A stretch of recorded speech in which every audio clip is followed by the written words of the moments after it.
Hi everyone, welcome back to the channel. So in this video, we're going to talk about how I approach treating hyperpigmentation in my office. Okay, so first of all, hyperpigmentation or post-inflammatory hyperpigmentation is what happens or what occurs when there is more pigment in the skin due to injury. As the term says, post-inflammatory. So usually this hyperpigmentation is happening or occurring after some form of inflammation. And so this can be distressing for a lot of people. It can show up as redness in some people. It can show up as darkening in some people. And it is quite distressing. And this is a very common reason why people come to see us in the office. So today I'm going to discuss my approach on how I treat hyperpigmentation in the office. So the first thing that I'm going to do is I'm going to determine what is the cause of the hyperpigmentation, because that's going to be important with the treatment plan, right? So for example, very common causes of hyperpigmentation in the office will be related to acne. So post-inflammatory hyperpigmentation from acne. Another reason would be ingrown hairs or pseudofolliculitis. This also causes hyperpigmentation. It could also be folliculitis as well in some individuals who have it. So those two things are related to hair. And then you have other reasons why people have hyperpigmentation. It could be post-surgical scars, right? Or any scarring that tends to lead to hyperpigmentation from like a bug bite or like a very old scar that just didn't get better. So it's always important to know what the cause of the pigmentation was, because sometimes we have to treat the initial cause before we treat the side effect, which is hyperpigmentation, right? Now, the hyperpigmentation is what makes people come into the office, what causes distress, but it's the initial incident that we need to take care of. So if it's acne, for example, we need to put you on acne medication potentially, or work with you to improve your acne so that we can treat the pigmentation, okay? If it's hair related, we might do laser hair removal to manage the hair so it doesn't cause new problems before we deal with the pigmentation. All right, so just to give you an idea, we want to first know what's causing it. Once we have an idea of what's causing it and we have a treatment plan for the initial problem, then now it's time to tackle the actual pigmentation. So usually in the office, we will start with skincare. There are so many different products out in the market, and usually by the time people come to the office, they have exhausted their options, but it's still always critical. The most important ingredient that we're going to advise everybody to use or product is going to be the use of sunscreen in that area to prevent worsening hyperpigmentation from happening.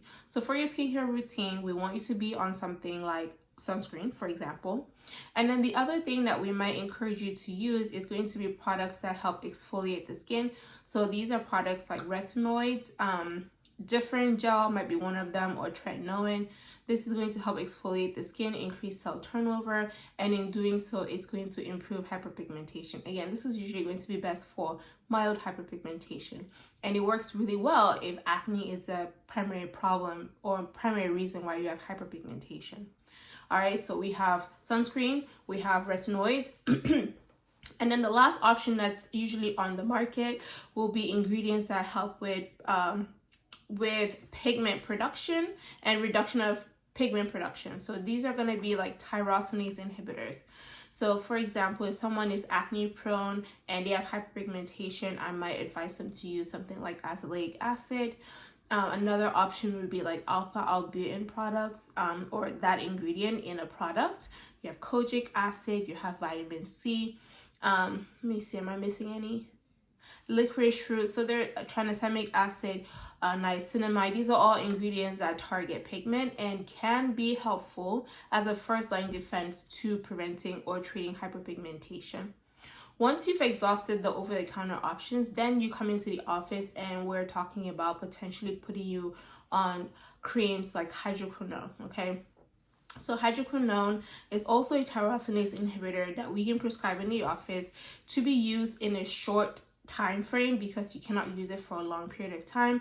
Obviously, we would explain risk and benefit, and that is usually more medical. So that would be like the first medical type of treatment that we might offer in the office. If that is not a good option, or if somebody wants to try different options, then we move on to different things like chemical peels and microneedling to help with hyperpigmentation. Again, the idea is that you're removing layers of the skin, of the epidermis specifically, to remove that old pigment so that new skin comes up and you get healthier skin and less pigment.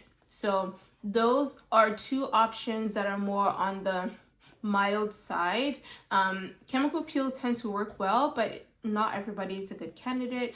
If you have autoimmune disorders, or if you have very sensitive skin, you may not do well with chemical peel, so then microneedling might be a better option. So again, it really depends on the practitioner and their level of comfort with treating darker skin tones and their experience with treating darker skin tones in general with chemical peels or microneedling.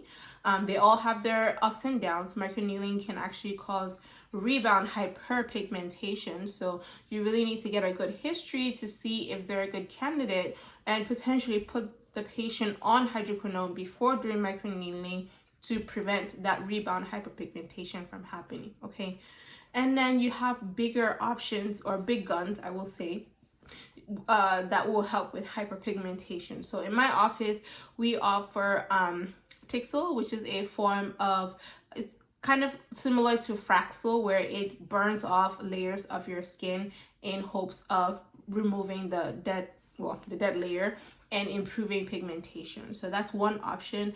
It's more of skin resurfacing, but it's good for pigment and it's good for texture. So if someone comes and they have textured skin that's pigmented, we might go with tixel. We also have Pico as an option, which is a type of laser that breaks up pigment, and then your body reabsorbs the pigment and gets rid of it through your lymphatic system. But that's almost always the last option, because we need to exhaust all of our options. Laser is not always great. Tixel is not always great. Chemical peels are not always great. Microneedling is not always great. So, but we have so many tools in our toolbox that we can use depending on the patient and maybe contraindications or medical issues that they may have. We have options in our toolbox to help you with hyperpigmentation. Okay, and the last thing that's really, really important is going to be teaching you or educating you on how to eat properly, and basically not just nutrition but lifestyle, exercise, really reiterating all of that, because hyperpigmentation has to do with wound healing. And so if you're not eating healthy, or if you're dealing with something like insulin resistance, which is something I see a lot in the office, then you need to learn how to eat properly to be able to heal your wounds properly, right? If you don't have the right nutrients, your body is not able to do the work, and so that's why you're having issues with hyperpigmentation. And if you have issues with insulin resistance, PCOS, and you want to learn how to reverse that, I always have a link for my course below, so you can check that out. So this was just a short summary of how we approach hyperpigmentation in the office. If you're in the DC metro area and you're interested in coming in for a consultation because you want help with your hyperpigmentation, then I'll leave my information below.